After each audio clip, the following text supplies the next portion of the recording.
Okay, hi and welcome to another Derby Grammar School tutorial. This one's on Mixxx, which is a great free program that you can download. Just Google it, I'm sure you'll find it.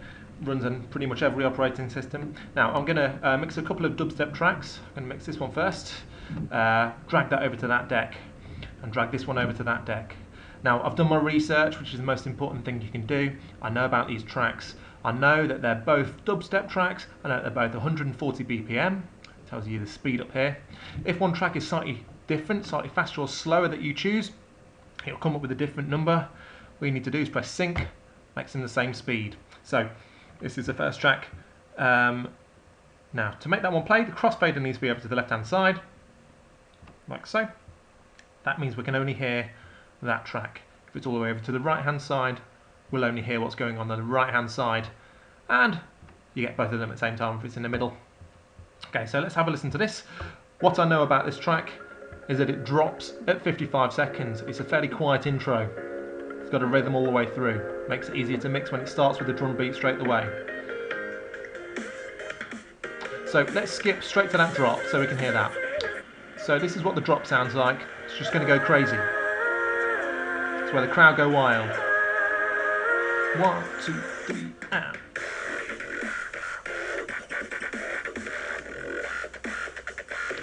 So that's what we mean by a drop. Let's have a listen to the drop of this track. Again, this track starts with a drum beat, making it nice and easy to mix. Let's have a listen to that drop.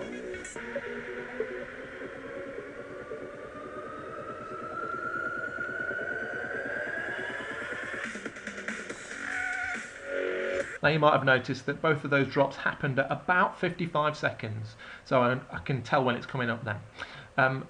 It's very, very common for dubstep to be 140 BPM and for the drop to be at 55 seconds.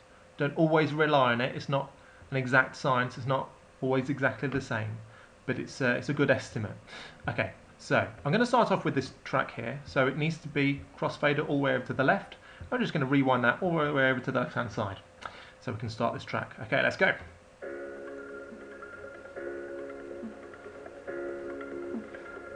So the plan is, I'm going to let this one play for a bit, and then I'm going to start this one off afterwards. Just rewind that. I'm going to mix in this second track, going to mix in Rising Up, when City to City goes a little bit softer, and it should go a little softer around there. You see how the waveform is a little thinner? That means it's quieter, or there's less going on at least. Ordinarily, I'd probably leave it until about there. This is only a tutorial, so we've not got all the time in the world. That's if I was making a mixtape, you know, for fun. You might want to do that. Or you can find somewhere else that sounds good. Use your ears, use your instinct. Okay, there's a drop, 55 seconds. Okay, so I'm going to get this one ready to play. Preparation. This green line is the cursor point. All these white lines in the music, these are your beats. So I'm going to line up this green line, playback line, with the first beat of the bar, which lines up perfectly with these big yellow transients. I'm going to press play on this deck when this hits the beginning of a new section on the first beat of a bar. I'll count in so we know where it's happening.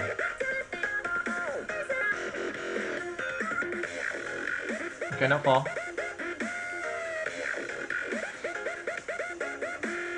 Okay, here we go. 1, 2, 1, 2, 3, 4. Okay, we can't hear it at the moment, which is good, because it might not necessarily be exactly in time. To make it absolutely in time, all you need to do is press this sync button up here. And that just pulls the beats right in really tight next to each other. So we can bring the crossfader gradually over.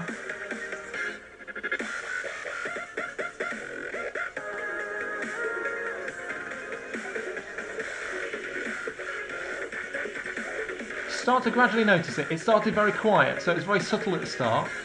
As this track approaches a drop, I want to bring it over gradually, over to the right hand side. When this track has dropped, we don't want to hear the left one.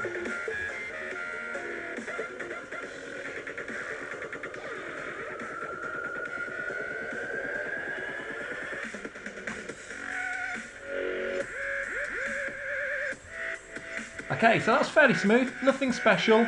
There's so many things you can play with here, with the EQ, with different effects, to make your mixes really stand out and be really unique. So yeah, have a go with that one. Don't forget to subscribe. That was a really quick tutorial. Have a play. The next thing you would do after that, after this one is playing, you bring another track in and do exactly the same again. So have fun. See you next time. Don't forget to subscribe.